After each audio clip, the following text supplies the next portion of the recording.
She went to interview for a maid position at a wealthy family's home for the first time. Her newly bought skirt split open right on the spot. To cover her exposed thighs, she quickly took off her jacket and tied it around her waist. Just as she was relieved that the lady of the house hadn't noticed, the wealthy husband walked over and enthusiastically shook her hand. Although Louisa's resume was completely unremarkable, her modest gesture of covering her thighs won the lady over instantly. She decided on the spot to hire the seemingly conservative Louisa. Little did she know, today was actually Louisa's most plainly dressed day. The lady of the house asked her to start immediately. Her only job was to make her paralyzed son happy. Louisa was thrilled inside, thinking this job was way too easy. But the moment the lady opened the door, she realized the seemingly simple job wouldn't be easy at all.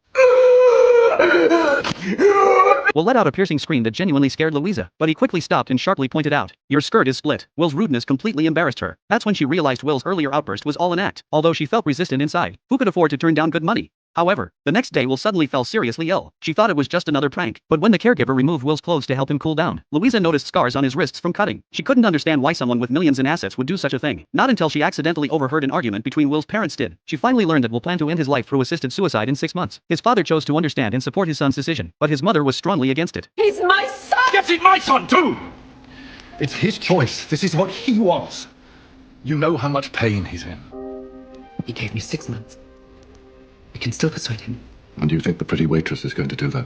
Only then did Louisa finally understand why her work contract was only 6 months long, because that marked the end of Will's life. Louisa couldn't accept this job of helping someone toward death, but every time she went home, she forced herself to push through. Her mother was a stay-at-home housewife who also had to care for her sick grandfather. Her sister had even gotten pregnant and had a baby out of wedlock, yet still wanted to go to college. 5 people were crammed into a tiny, cramped house. The entire family's livelihood rested on Louisa's shoulders, so she had no choice but to drop out of school and work. Every day she worked hard at a coffee shop. The enormous pressure often left her gasping for air. Even though fate had been so unfair to her, she still faced it with a smile. But due to the economic downturn, the coffee shop where Louisa had worked for 6 years closed down that day. Her family lost their last safety net. Louisa desperately needed a new job. That's why she reluctantly came to the castle to interview. But she never expected she'd be caring for a young life that was about to fade away. Still, for the sake of her family, Louisa chose to stick it out. So the next day she changed out of her professional attire and went back to being herself. After completing the handoff with the caregiver, only she and Will remained in the massive mansion. Sometimes Will would shut himself away, numbing himself with loud heavy metal music. Other times he'd stare blankly out the window by himself. To do her job properly, Louisa tried to initiate conversation with Will, but she was met with sarcasm the moment she opened her mouth. Here's what I know about you, Miss Clark.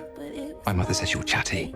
Can we strike a deal whereby you are very unchatty around me? Louisa hadn't expected this guy to be so difficult to get along with. No wonder he'd already driven away 4 caregivers before her. But just enduring wasn't the answer, because Louisa's job was to make Will happy. So she played to her strengths and dressed up flamboyantly every day. Sometimes she dressed like a lovesick chameleon, other times like a contestant in a rural fashion pageant. Yet her creative fashion choices were met with nothing but eye rolls from Will. That's when Louisa stumbled upon photos of Will from a few years ago. Back then he was spirited and loved extreme sports, but now he'd become like this. Under the crushing weight of that contrast, Will learned to hide behind an aggressive attitude. But Louisa saw through that repulsive exterior to the fragile heart underneath. During her first few days with Will, Louisa finally understood what the previous caregivers had gone through. She thought maybe she wouldn't last long either, but unexpectedly, things took a turn.